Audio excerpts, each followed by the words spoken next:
오늘 우리에게 주신 하나님의 말씀은 요한복음 2장 1절에서 11절의 말씀입니다. 신약성경 144페이지 요한복음 2장 1절에서 11절의 말씀입니다.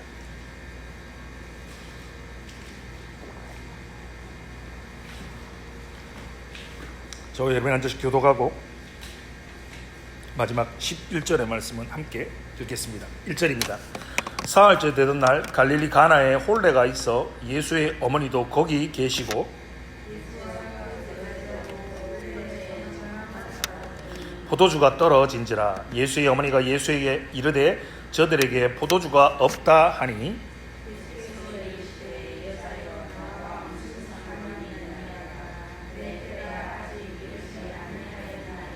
그의 어머니가 하인들에게 이르되 너희에게 무슨 말씀을 하시든지 그대로 하라 하니라.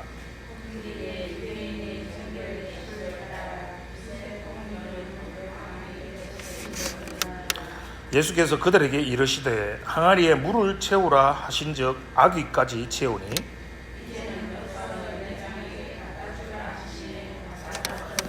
연회장은 물로 된 포도주를 맛보고도 어디서 났는지 알지 못하되 물 떠온 하인들은 알더라. 연회장이 신랑을 불러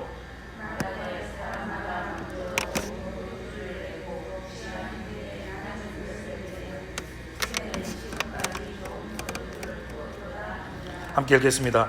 예수께서 이 첫 표적을 갈릴리 가나에서 행하여 그의 영광을 나타내심에 제자들이 그를 믿으니라. 아멘. 여러분, 살다 보면 때때로 감당할 수 없을 정도의 난처한 일들, 어려운 일들이 우리에게 닥치고는 합니다. 그리고 이런 일들은 전혀 예상치 못했던 부분, 생각지도 못했던 때에서 일어날 때가 너무나도 많습니다. 이런 상황에서는 누구나 당황하기 마련입니다. 오늘 본문에 나오는 가나의 혼인 잔치집에서도 이와 같은 아주 난처한 상황이 벌어진 겁니다. 자, 신랑과 신부가 가슴 설레며 기다리고 기다려서 이 혼인 예식을 맞았습니다. 가족들, 친구들, 그리고 모든 하객들까지 정말 흥겹게 시작해서 모두가 축복해 주는 것으로 끝날 것 같은 혼인 잔치였습니다. 잔치는 막바지에 이르렀습니다. 이제 이 밤만 지나면 약 일주일간 거행된 이 결혼 잔치도 끝이 날 것입니다. 그런데 생각지도 못했던 상황이 벌어지고 있었습니다. 그것은 바로 포도주가 모자라는 상황이었습니다. 그러면 왜 포도주가 떨어진 것이 위급한 상황이 될까요? 그리고 이것이 왜 비극이 될 수 있을까요? 유대 나라는 우리나라처럼 물 사정이 별로 좋지 않아서 목마른 사람에게 물을 건네는 것이 아니라 포도주를 대접합니다. 잔치집에서는 포도주는 당연히 필수품이었습니다. 그런데 수많은 손님들이 모여든 잔치집에, 그것도 잔치의 막바지, 신랑이 신부의 집에서 신부를 데리고 와서는 잔치의 피날레를 장식하려고 할 때 포도주가 떨어진 일은 아주 심각한 상황이었습니다. 이 일은 전혀 예상치 못했던 일입니다. 왜냐하면 이 결혼식을 주관하는 연회장이나 그리고 신랑 그리고 신부가 이러한 사실을 전혀 모르고 있었기 때문이죠. 다만 하인들을 비롯한 몇몇 사람들만 이 사실을 알 뿐이었습니다. 이것을 보아서 신랑의 집이 너무 가난해서 준비가 부족했다거나 사전에 준비를 완벽하게 못해서 일어난 일은 아니었음을 우리는 알 수 있습니다. 그런데 포도주가 떨어진 이 일이 심각하다고 할 수 있는 이유는 이것이 확대가 되면 유대 사회에서는 제법 큰 불행을 야기할 수 있다라는 것입니다. 불행한 결과는 무엇입니까? 포도주가 떨어진 일을 두고 하객이나 마을 주민들이 이렇게 이야기한다는 겁니다. 잔치 준비를 제대로 하지 않고 결혼식을 하면서 손님을 초대한 것은 우리를 우롱한 것이다. 우리를 우롱했기에 신랑이나 부모들에게 수모를 주는 일들이 더러 유대 사회에 있었기 때문입니다. 그리고 간혹 이 일로 법정에까지 서는 일도 있었습니다. 마치 신부에게 줄 지참금을 준비도 않고 결혼을 하려는 신랑이 마을의 재판에 넘겨지는 것처럼 준비 부족 혹은 자격 부족으로, 그리고 하나님께서 세우신 신성한 결혼과 마을 공동체의 권위를 무너뜨린 것으로 여겨져서 이들을 법정에까지 세우는 경우도 있었습니다. 여러분 한번 생각해 보십시오. 얼마나 황당하겠습니까? 신랑이 무슨 사기 결혼을 하는 게 아닙니다.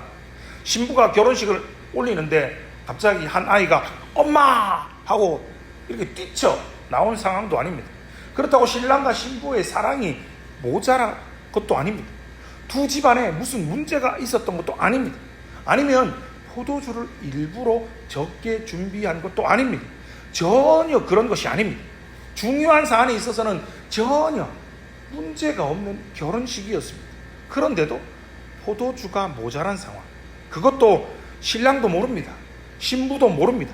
혼주들도 모르는 가운데 벌어진 상황, 그리고 어떻게 보면 포도주 그 정도 떨어진 거 사소한 일일 수 있는 상황이 이렇게 심각한 결과를 부를 수 있었던 것이 바로 당시의 사회상이었습니다. 성도 여러분, 우리에게는 이런 경우가 없을 것 같습니다. 두 사람은 정말 사랑하는데 두 사람 관계는 전혀 문제가 없는데, 혹은 부모님의 문제로, 혹은 다른 문제로, 어떤 경우는 정말 뜻밖의 문제로 사랑하는 사람들과 헤어지는 수가 있습니다. 사업이 한창 잘 나가고 있는데 주 거래하던 사업 파트너가 갑자기 부도가 나니까 연쇄 부도를 당해서 사업장을 닫고 피신하는 분들도 있습니다. 자신과는 전혀 상관없는 것 같은 문제로 말입니다. 사실 우리는 언젠가는 닳거나 없어지거나 사라질 것들을 가지고 그것들을 의지하면서 살아갑니다. 여러분, 살아가면서 부족함이 없다면, 부족함 없이 살 수 있다면 정말 좋겠지만 어떻습니까? 우리 현실은 그렇지 못합니다. 그건 남자나 여자나 구별이 없습니다. 나이가 많건 나이가 적건 상관이 없습니다. 부자나 가난한 사람이나 모두 다 부족함을 가지고 있습니다. 건강의 문제를 안고 살아가는 사람들이 여러분 얼마나 많습니까? 가정의 문제를 안고 살아가는 가정들은 또 얼마나 많이 있습니까? 물질 때문에 부족을 느끼는 분들도 많이 있습니다. 여러분, 교회도 마찬가지입니다. 교회도 부족함을 많이 경험하지 않습니까? 이처럼 이 땅을 살아가는 저와 여러분들에게 사소하게 여긴 것들 때문에, 그렇게 중요하다라고 여기지 않는 것들 때문에 큰 낭패를 당할 가능성이 언제나 열려 있습니다. 물론 우리가 중요하게 여기는 문제는 당연히 더 많은 가능성을 가지고 있습니다. 잔치의 절정에서 포도주가 떨어진 것처럼 우리의 인생의 최절정기에서 갑자기 건강이 악화된다든가, 사업을 확장하려다가 갑자기 돈줄이 막혀서 돈이 떨어져서 사업을 접게 된다든가, 젊은 사람이 뭔가를 시작하려는데 그만 그 꿈을 포기할 수 없는 결정적인 상황이 닥친다든지, 사랑하는 사람이, 소중한 누군가가 갑자기 우리의 곁을 떠난다든지, 누구보다도 사랑하는 것처럼 보였던 부부가 어느 날 여러 문제로 인해서 갈라서는 일이라든지, 이런 경우 여러분 얼마든지 일어날 수 있습니다. 우리가 앞날을 계획하고 그 일을 추진하는 것이 우리의 계획대로, 우리의 마음대로 승승장구 잘 되면 얼마나 좋겠습니까? 여러분, 운전하시죠? 한번 생각해 보십시오. 힘차게 오르막길을, 언덕을 오르던 자동차가 갑자기 멈추었습니다. 엔진 시동이 꺼졌습니다. 게다가 차가 슬슬 뒤로 밀려서 내려가고 후진하고 있다라고 생각해 보십시오. 여러분, 생각만 해도 아찔하지 않습니다. 우리의 인생에도 그런 일이 얼마든지 일어날 수 있다는 겁니다. 정말 문제없이 잘 굴러갈 것 같던 인생의 수레바퀴가 어느 날 갑자기 전혀 예상치 못했던 일 때문에 멈추어 설 수가 있습니다. 어느 날 갑자기 말입니다. 그런데 여러분, 놀라운 것은 이 문제를 너무나도 쉽게 해결하실 수 있는 예수님께서 가나 혼인 잔치집에 계셨다라는 것입니다. 생각지 못했던 곳에서 알지 못하는 가운데 다가온 불청객인 포도주가 모자란 상황을 해결할 주님이 바로 거기에 계셨습니다. 오늘 보면 1절과 2절의 말씀입니다. 사흘째 되던 날 갈릴리 가나에 혼례가 있어 예수의 어머니도 거기 계시고 예수와 그 제자들도 혼례의 정함을 받았더니 라고 말씀합니다. 여러분, 사실 예수님은 하나님의 아들 혹은 메시아로서 이 결혼잔치에 초청을 받은 것이 아닙니다. 그리고 그 문제를 해결해 줄 거라고 어느 누구 하나 기대하지도 않았습니다. 다만 주님은 이제 막 자신에게로 몰려든 자신의 제자들 그리고 더불어 제자들과 어느 정도 면식이 있는 자신의 친척 집에 그저 결혼식에 참여했을 뿐입니다. 그러나 주님은 그 집에 포도주가 떨어진 상황을 그냥 넘어가지 않았습니다. 그냥 지나치지 않으셨습니다. 예수님의 어머니 마리아가 자신의 아들로서가 아니라 이 문제를 해결할 수 있는 하나님의 아들로서 예수님에게 요구합니다. 예수의 어머니가 예수에게 이르되 저들에게 포도주가 없다 하니라고 말입니다. 자, 본문을 다시 보십시오. 이 부탁에 대해 예수님은 마리아를 여자여라고 부릅니다. 마리아의 아들로서가 아니라 하나님의 독생자 성자로서 이 문제를, 이 어려움을, 이 일을 해결할 뜻을 비추신 겁니다. 그리고 예수님은 그 집의 하인들에게 항아리에 물을 채우라 라고 하셨습니다. 그리고 이어서 그 하인들에게 이제는 떠서 연회장에게 갖다 주라 하셨고, 하인들이 갖다 주었더니 연회장은 물로 된 포도주를 맛보고는 신랑을 부릅니다. 뭐라고 이야기합니까? 사람마다 먼저 좋은 포도주를 내고 그들이 좀 취하면 낮은 것을 내는데 그대는 지금까지 좋은 포도주를 두었도다라고 했습니다. 그들이 지금 마시고 있는 포도주는 지금까지 그들이 마신 포도주와는 질적으로 다른 정말 좋은 포도주였습니다. 연회장을 비롯하여 그날 참석한 손님들은 와, 지금까지와는 다른 특별한 대접을 받았다라고 아주 기뻐했습니다. 물이 변하여 포도주가 된 것처럼 여러분, 물이었습니다. 값이 없고 미약하고 어리석고 그냥 별 볼 일 없는 것 같은데 그것이 우리 주님에 의해서 더 좋은 것, 가장 값진 것, 엄청나게 가치 있는 것이 되었던 것입니다. 주님이 없는 세계는 별 볼 일 없는 것이 주님으로 말미암아 엄청난 것이 되었습니다. 여러분, 이것이 바로 주님의 기적입니다. 하나님의 손으로 창조의 능력을 나타내신 것입니다. 가나 혼인 잔치의 집에 갑자기 닥쳐서 잔치의 끝, 그 잔치의 마지막을 불상사로 끝낼 뻔했던 상황은 이렇게 전혀 밖으로 드러나지도 않았죠. 심지어는 신랑도 모릅니다. 심지어는 신부도 모릅니다. 그들의 가족들조차 알지 못한 채 하인들과 마리아를 비롯한 소수의 사람들만 아는 가운데 이 어려움이 해결되었습니다. 그리고 오히려 이 일은 그 잔치를 더욱더 흥겹게, 그리고 하객들이 신랑과 신부를 더 축복하게 만들었습니다. 왜 그랬습니까? 바로 그 자리에 주님이 계셨기 때문입니다. 소리 없이 다가왔던 불행이었지만, 그러나 그 자리에 우리 예수님께서 계셨기에 그 자리가 도리어 축복이 되었습니다. 사랑하는 성도 여러분, 예수님께서 가나의 혼인 잔치집에 계셨던 것처럼 오늘 여러분과 함께 계시면서 여러분들도 알지 못하는 사이에 여러분의 인생 가운데 다가왔던 불행이나 여러 불상사들을 막아주고 계신다는 것을 믿으시기 바랍니다. 어쩌면 여러분, 그동안 우리가 알지 못했던 사이에 수많은 불상사가, 불행의 사자들이 우리 곁에 다가왔을지도 모릅니다. 어쩌면 저와 여러분이 감당조차 할 수 없는 크고 엄청난 것들이 우리가 알지 못하는 사이에 우리의 곁에 다가왔을지도 모릅니다. 저는 믿습니다. 그때마다 우리 주님께서 그것을 다 막아주셨고, 그것을 다 처리해 주셨고, 그것을 다 해결해 주셨기 때문에 오늘 우리가 여기 있게 하셨음을 저는 믿습니다. 사랑하는 성도 여러분, 주님께서 여러분의 현실에 함께 계신 것을 믿으십니까? 우리에게는 여러분, 많은 사람이 필요하지 않습니다. 우리에겐 권세자가 필요하지 않습니다. 우리에겐 정치인이 필요하지 않습니다. 우리에겐 경제인, 돈 많은 사람이 필요하지 않습니다. 오직 주님 한 분이면 충분합니다. 그 주님께서 지금 여러분과 함께 계심을 믿으시기 바랍니다. 어제나 오늘이나 한결같이 세상 끝날까지 그분이 우리와 함께 계심을 믿으시기 바랍니다.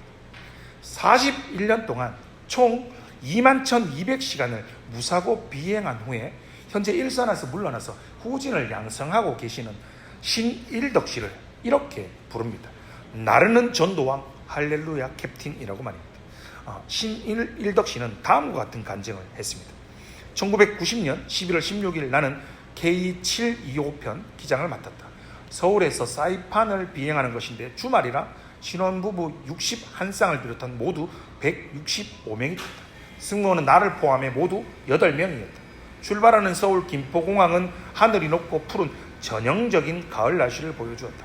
비행기가 이륙한 직후 나는 신혼부부들에게 인생 성배로서 행복하게 잘 살라라는 축하 멘트를 방송해 주었다. 괌과 사이판은 미국령이기에 하와이 관제탑으로부터 기상 정보를 제공받는다. 그런데 사이판 기상이 나빠서 전동이 치고 장대비가 내리고 있다라는 보고를 받았다. 원래 아열대 기후이기에 예측하기가 어려워서 비가 오다가 금방 개기도 해서 크게 염려하지 않았다.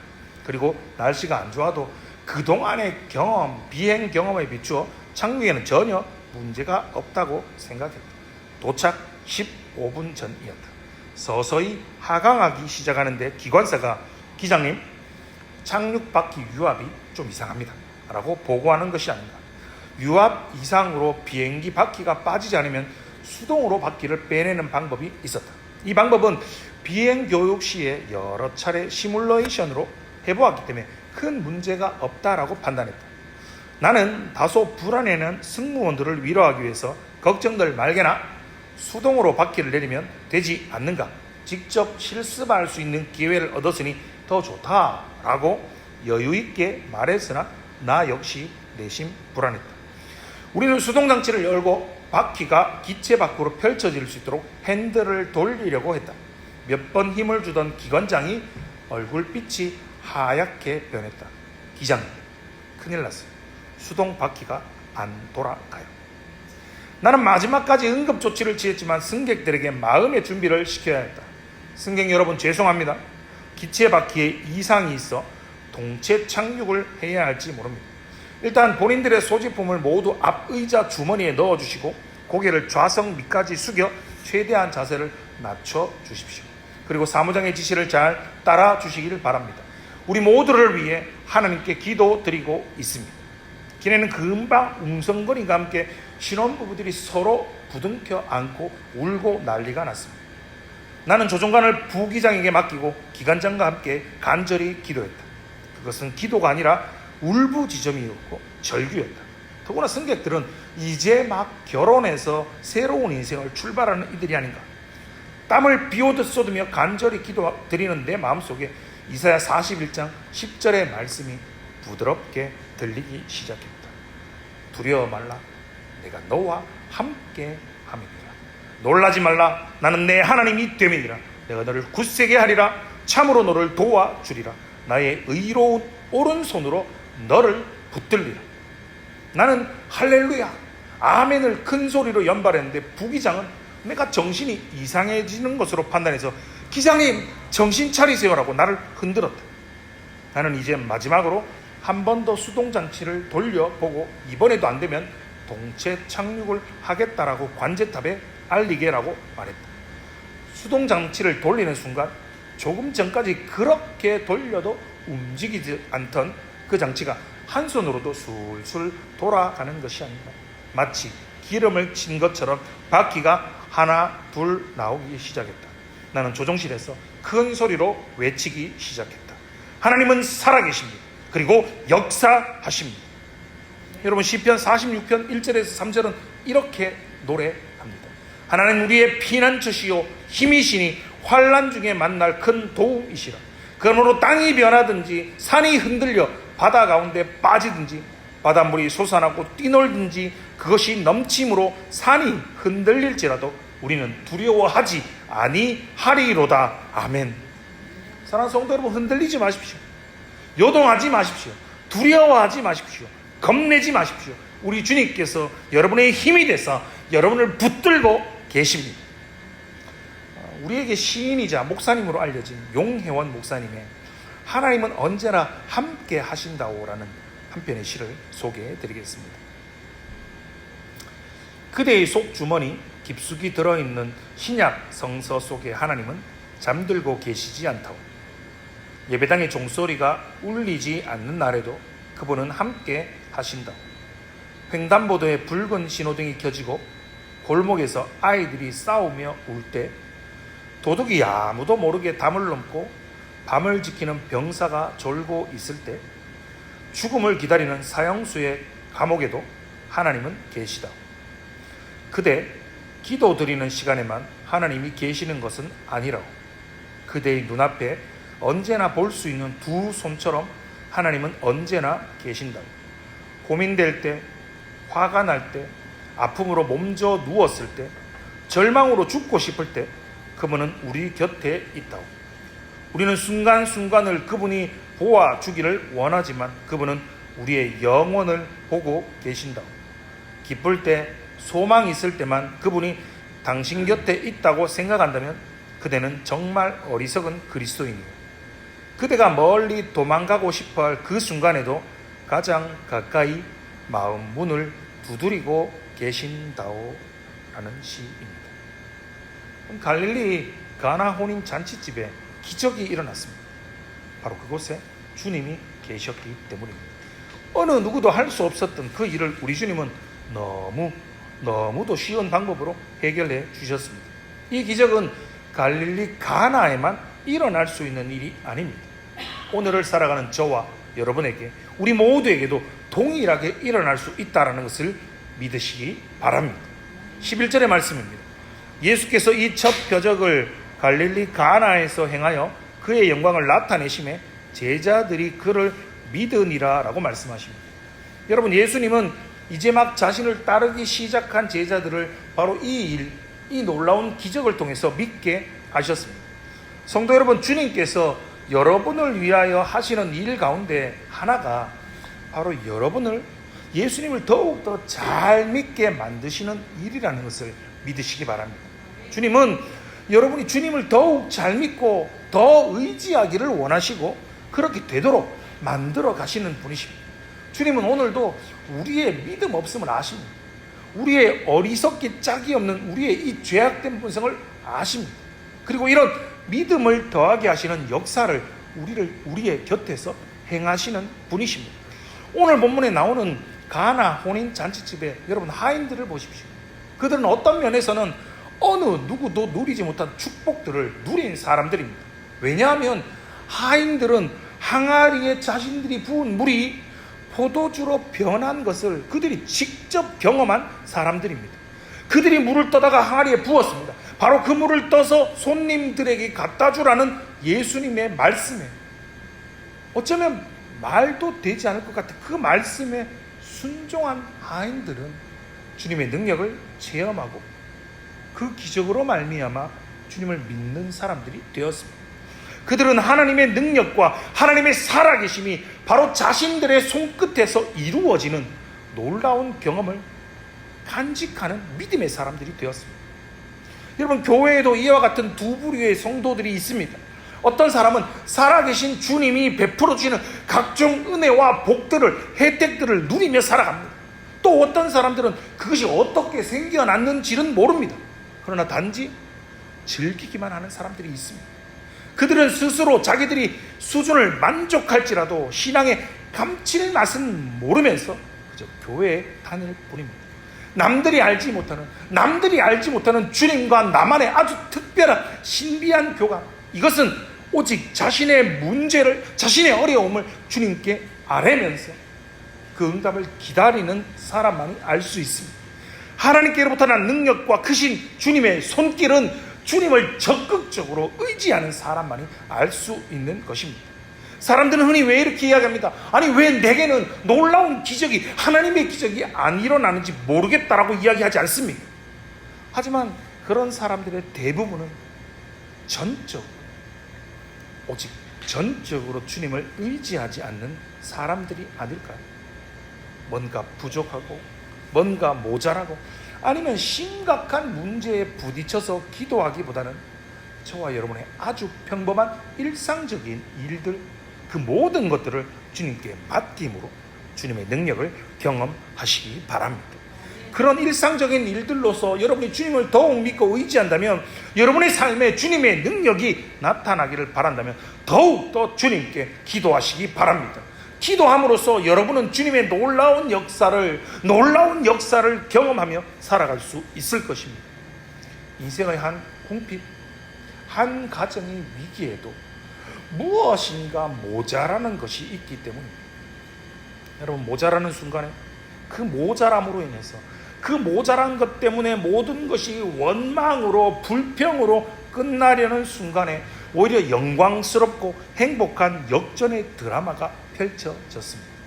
바로 그곳에 우리 주님이 계셨기에 가능한 일이었습니다. 놀라운 은혜는 무엇입니까? 바로 그 주님께서 오늘도 저와 우리와 여러분들과 함께 계신다라는 것입니다. 여러분, 이것을 믿으십니까? 오늘도 주님은 여러분에게 알게 모르게 다가오는 각종 수많은 문제들을 적절히 해결해 주시면서 우리의 믿음을 더욱 견고하게 만들고 계십니다. 그리고 더 많은 믿음의 체험을 위해서 여러분들이 보다 더 적극적으로 여러분의 문제를, 여러분의 아픔을 하나님께 아뢰고 기도하기를 기다리고 계십니다. 갈릴리 지방 가나 마을 어느 잔치집에서 일어난 이 기적이 오늘도 하나님을 신실하게 의지하는 사람들에게 일어날 수 있습니다. 바로 함께 예배하는 저와 여러분, 우리 교회 모든 성도들이 이렇게 놀라운 우리 주님의 축복을 늘 삶으로 경험하는 복된 성도님들 되시기를 주님의 이름으로 축원합니다.